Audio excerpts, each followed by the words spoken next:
The New York Rangers. It had to be the Rangers. On Saturday night at the Prudential Center, the Devils lose to the New York Rangers 4-3 in overtime. Despite losing in overtime, there's still some positive things to be taken from this game. The game starts with the Devils playing well. They're making good passes, they're getting good opportunities, they're forechecking well, they're making the Rangers earn their possession time. The Devils are getting good scoring chances and limiting the Rangers during the first 6 minutes of the game. Just over 6:30 in the first period, Dan Girardi takes a shot that looks to go off of Taylor Hall and deflect off of Chris Kreider into the net behind Corey Schneider. It's a bounce we've seen a lot of times this season for the Devils, and the Devils see themselves down 1-0. The Devils don't let that discourage them, though. 9 minutes into the period, the Devils are up in shots 9-3. With the Devils seeming to get a little bit discouraged, about 10 minutes into the period, Steve Santini gives a nice shove to JT Miller to get the boys going. Despite Santini's efforts, the Devils did not get going. The Rangers had shot after shot, and Corey had to make tons of saves. After Schneider makes a couple nice saves, the puck finds Taylor Hall on the Rangers' blue line. Hall stops on a dime, drawing 2 Rangers defensemen and leaving a streaking Travis Zajac wide open for a pass, who puts the puck right into the corner off of his stone hand stick. With 2:28 left in the first period, the Rangers picking up tempo. Jesper Foss freezes both the defense and Corey Schneider with an amazing pass across to Oscar Lindberg, who makes it 2-0 Rangers. The Devils don't seem to get much going at the end of the first period and head to the locker room down 2-0 to the Rangers. For a good chunk of the start of the second period, both the Devils and the Rangers are keeping their opponent at bay. Both teams are getting decent scoring chances, but both teams are just trying to play their game. Then, with 11 minutes left in the second period, Brady Shea makes a pass in front that deflects off of Kyle Quincy's stick and straight to Matt Zuccarello. Luckily, Kyle Quincy is able to recover from his hiccup and poke the puck into the corner before Zuccarello can get a shot off. Then, with 7:57 left in the second period, Devontae Smith-Pelly takes a tripping call against Brandon Peary, putting the Rangers on the power play. The Devils do a good job killing that penalty, and with 20 seconds left in the penalty kill, Adam Henrique pokes the puck free to Travis Zajac, sending himself and Zajac on a 2-on-0 in on Antti Raanta. On a shorthanded 2-on-0, Travis Zajac elects to pass the puck across to Adam Henrique, who has a stick lifted by a trailing Matt Zuccarello, and the score remains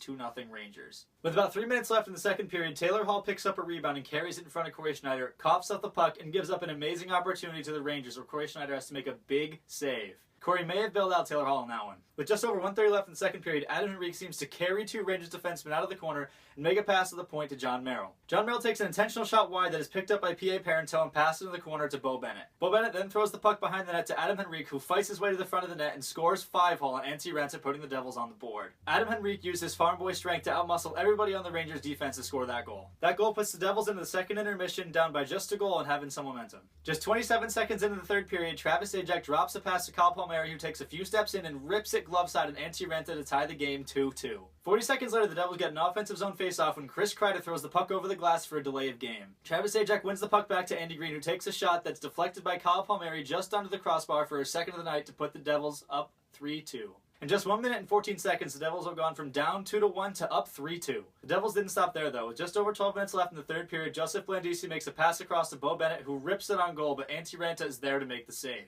That's about where the Devils' push ends, though. That takes us to just under 4.5 minutes left in the third period when a lackadaisical Ben Lovejoy skates in front of Corey Schneider and screens him from an Adam Clendenning shot that ties the game at 3. Ben Lovejoy wasn't even looking at the puck. He was looking at the guy he was supposed to be covering. While sometimes that's the right play, you have to be aware of shots that are coming in on your goaltender. Corey Schneider had no chance on that save because Ben Lovejoy was standing right in front of his view of the puck. About a minute into overtime, Kyle Palmieri gets an opportunity to cap off the hat trick and end the game with an overtime game winner. Palms makes an amazing fake shot that puts down Antti Raanta, but he can't finish it backhand. There is a second opportunity, though, and Palmieri carries the puck back in front of the goal to a wide-open 4x6 and puts it off the side of the net.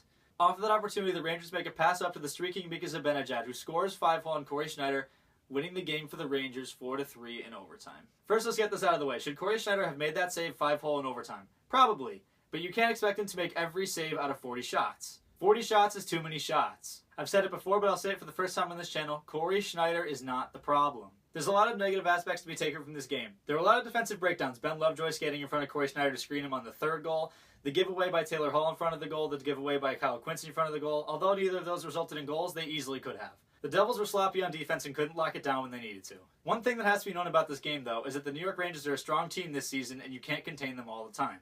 I'm not making any excuses for the Devils to lose this game, I'm just saying that they're one of the best teams in the league. Other than the negatives in this game, there were some positives too. Although he gave up 4 goals and 40 shots, not all those goals are necessarily his fault. And there's a lot of other goalies in this league that would not be able to stop the other 36 that he did. The other positive part of this game is the offense. Although the Devils didn't win the game and 3 goals isn't that many goals, the 3 goals that were scored by important players. The reason Kyle Palmieri scoring 2 of those goals is important is because last season he scored 30 goals and he's unlikely to hit that mark this season. Since Kyle Palmieri is likely to be part of the Devils' future, we want him to pick it up. Scoring 2 goals in a game against the Rangers is a step forward. Obviously, the other goal being scored by Adam Henrique, who has the same circumstances and is unlikely to hit 30 goals as he did last season, but he's also going to be part of the Devils' future and we need him to step it up. Finally, the last thing, and in my opinion the most important thing to talk about, is Beau Bennett. Beau Bennett had an amazing game for the Devils with an assist on the Adam Henrique goal, 6 shots on goal, and was a +1. Beau Bennett was all over the ice in all 3 zones and playing especially well in the offensive zone. Although Beau Bennett has a long injury history and isn't playing as well as everyone was hoping that he would, he might be worth that 3rd-round pick the Devils gave to Pittsburgh. Beau Bennett seems to be fixing his injury issues and has played in a lot of games this season and seems to be picking up his game. Beau Bennett still has a lot of potential and he's a young guy that could be part of the Devils' future, so it's important that he plays well. I made this channel to be a conversation. I would love to see any other opinions or anything that I missed in the comment section, and I would love to engage in any hockey talk. There's a game coming up against the Montreal Canadiens, and I'll be making a video on that, as well as a video on the trade of Ben Bishop and how that might affect the Devils. So I'll see you then.